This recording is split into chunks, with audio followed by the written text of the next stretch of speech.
아시아 최고 엘리트 대학 중 하나, 바로 서울대학교죠.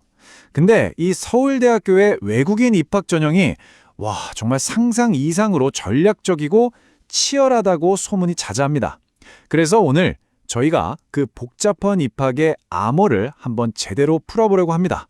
자, 그럼 서울대가 도대체 어떻게 전 세계 인재들을 뽑는지 그 과정을 6단계로 나눠서 한번 살펴볼게요.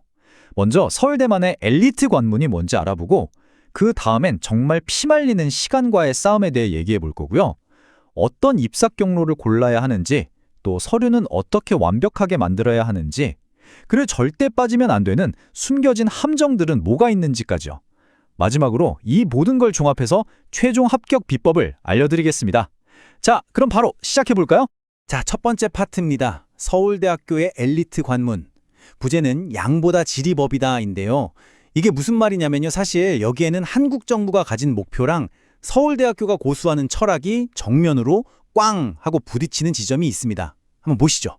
일단 한국 정부의 목표부터 볼게요. 스터디 코리아 300K라는 프로젝트가 있어요. 이게 뭐냐면 2027년까지 외국인 유학생을 무려 30만 명이나 유치하겠다는 거예요. 그러니까 나라 입장에서는 무조건 숫자를 늘리는 이 양적인 팽창에 엄청나게 힘을 쏟고 있는 거죠. 그런데 말이죠. 서울대학교는 전혀 다른 길을 갑니다. 정부의 목표와는 완전히 정반대 방향을 보고 있어요. 서울대가 내세우는 건 딱 두 가지, 질적 수월성, 그리고 학문적 엄격성입니다. 그러니까 그냥 많은 학생을 뽑는 게 아니라 전 세계에서 정말 딱 최상위권 인재들만 가려 뽑겠다는 거죠. 이러니까 입학 과정이 그렇게 까다로워질 수밖에 없는 겁니다. 자, 두 번째 파트, 바로 시간과의 싸움입니다. 서울대에 지원하려는 모든 학생들이 딱 마주하게 되는 첫 번째 그리고 가장 큰 장애물이 바로 이 시간 문제예요. 왜냐하면 서울대학교의 지원 일정이 정말 믿기지 않을 정도로 빠르고 또 엄청나게 짧거든요. 이거 한번 보세요. 2026년 봄학기 일정인데 온라인으로 원서를 접수할 수 있는 기간이 7월 7일부터 10일까지 딱 나흘이에요, 나흘. 근데 더 놀라운 건 뭔지 아세요? 바로 그 다음 날이 11일에 모든 서류 스캔본하고 추천서 제출을 마감해버립니다. 이게 바로 서울대의 선점 효과 전략이에요. 다른 대학들이 원서 접수를 시작하기도 전에 우리는 최고의 인재들을 먼저 싹 데려가겠다, 이런 거죠. 자, 이런 살인적인 일정을 보면 진짜 정신 바짝 차리고 미리 계획을 세워야겠죠. 일단 첫째, 무조건 6월까지는 모든 서류 준비를 끝내야 해요. 원서 접수 기간에는 고민할 시간 단 1초도 없습니다. 둘째, 7월이 되면 바로 제출할 수 있게 고화질 스캔본을 미리 만들어 두세요.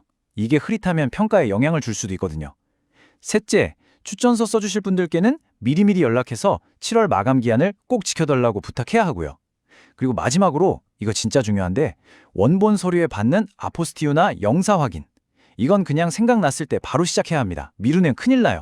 자, 이제 세 번째 단계로 넘어왔습니다. 지원 경로를 선택하는 건데요. 여기서 지원자가 해야 할 첫 번째 전략적인 결정이 나옵니다.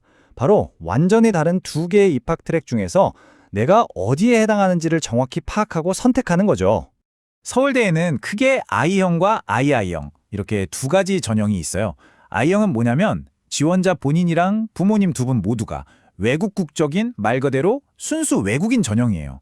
여기서 제일 중요한 건 고등학교 입학하기 전에 이미 외국 국적을 갖고 있었어야 한다는 점입니다. 반면에 II형은 국적은 상관없어요. 한국인이든 외국인이든 초중고 12년 교육 전체를 한국 밖에서 마친 학생들을 위한 전형이죠. 그러니까 이 둘은 지원 자격부터 평가 기준, 같이 경쟁하는 학생들까지 그냥 완전히 다른 게임이라고 보시면 됩니다. 자, 네 번째 파트입니다.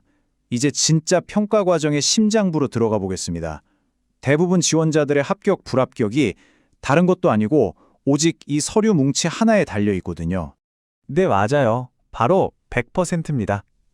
대부분의 학과가 면접이 아예 없어요. 그냥 오로지 여러분이 낸 서류만 보고 모든 걸 판단한다는 거죠. 이게 무슨 뜻이겠어요? 이 서류 뭉치가 바로 여러분의 목소리고 여러분을 보여줄 수 있는 유일한 기회라는 겁니다. 와, 정말 서류 하나하나의 무게가 어마어마하겠죠. 그럼 입학사정관들은 이 서류 더미 속에서 대체 뭘 찾아낼까요? 사실은 눈에 보이는 숫자 너머에 보이지 않는 세 가지를 봅니다. 첫 번째는 학업 역량이에요. 단순히 성적만 보는 게 아니라 이 학생이 얼마나 어려운 공부에 도전했나, 즉 AP나 IB, 심화 과목 같은 걸 들었는지, 성적이 계속 오르고 있는지 같은 잠재력을 보는 거죠. 두 번째는 학업 태도입니다. 자기소개서를 보면서 이 친구가 우리 학과에 와서 얼마나 열정적으로 공부할까 하는 지적 호기심을 보는 거고요. 마지막으로 어학 능력. 토플 80점, 토픽 3급. 이런 최소 점수는요, 그냥 놀이공원 입장권 같은 거예요. 진짜 합격한 학생들은 이걸 아득히 뛰어넘는 실력을 갖추고 있습니다. 자, 이제 5번째 파트입니다. 여러분이 서류를 정말 완벽하게 준비했다고 칩시다.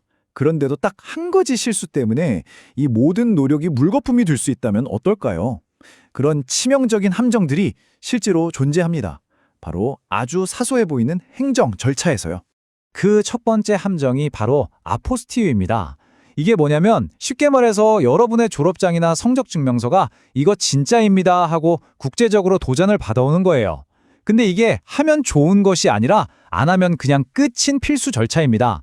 정해진 날짜까지 원본 서류에 이 도장을 못 받아온다?